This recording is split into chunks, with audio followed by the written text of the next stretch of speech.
Bu arada ilçe emniyet müdürümüz bizzati partiye gelerek çok önemli bir duyum alındığını, bunun milli istihbarat bilgisi olduğunu ve bu bilgiyi Vali Bey ve İl Emniyet Müdürü'nün kendilerine kanalize ettiğini, dolayısıyla burada Suruç üzerinden 200'e yakın terörist bir grubun geçtiğini, bunun bir grubunun da Bilecik'e yöneldiğini bize bilgi olarak verdi.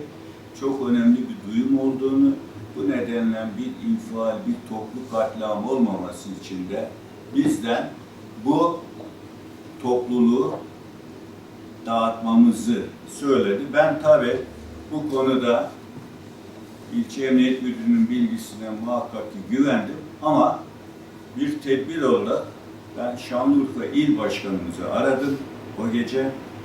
Saat herhalde 3.30'a yakındı. İl Başkanımıza durumu anlattım.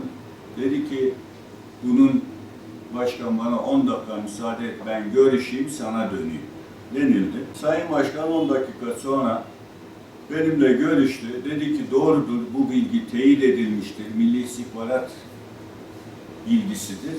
Ve siz halkı bir infial, bir toplumsal katliam yaşamamamız için dağıtabilirsiniz. Biz de Sayın İl Başkanı'nın bu oluru üzerine mikrofonda, Sayın Başkanım da yanımdayken biz dedik ki durumu tabii özel bir bilgi olduğu için tüm açıklığıyla da açıklama şansımız olmuyordu. Müsaade edin, biraz sakin. Bakın, bizi sevdiğinizi biliyoruz. Bizi sevdiğinizi dinleyin ya. Abi bizi seviyorsanız bizi dinleyin. Arkadaşlar bizim için gelmediniz mi? Tamam bizi dinleyin ya. Yürüyün abi.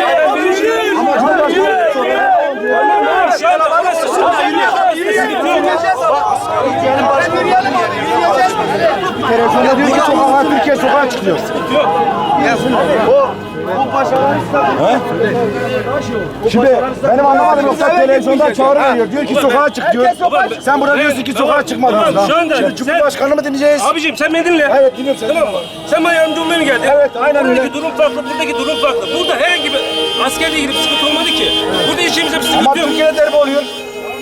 Babacım oradayla ilgili olarak da Cumhurbaşkanı şeyler geldi. Şimdi orası ya burası farklı bir yer. Türkiye'de orası.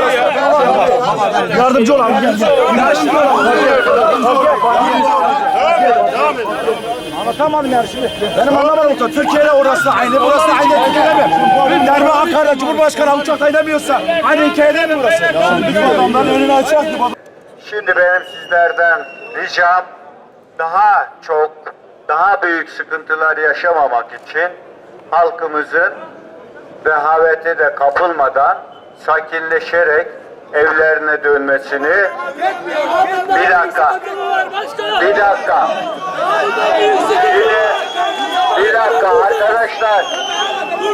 arkadaşlar şimdi bir dakika beni dinleyin bir dakika Burada yatacağız. Kimse gitmeyecek arkadaşlar. Rabbimizle bağlanır burada yatacağız. bakın benim güzel kardeşim Mezze'nin güzeli ben seni anlıyorum ama herhalde önemli bir şey olmasa bizler de bu güzel coşkulu topluluğu dağıtmak istemeyiz. Onun için lütfen istihbari bilgilerimiz var. O bakımdan sizleri hiçbir kaza bela olmadan evlerimize gönderiyoruz. Yarın hepimizin koltukta bakın şurada Allah korusun bir bomba patlarsa bir dakika beni dinleyin biz ölü olarak bir işe yaramayız, diri olarak yaşayacağız.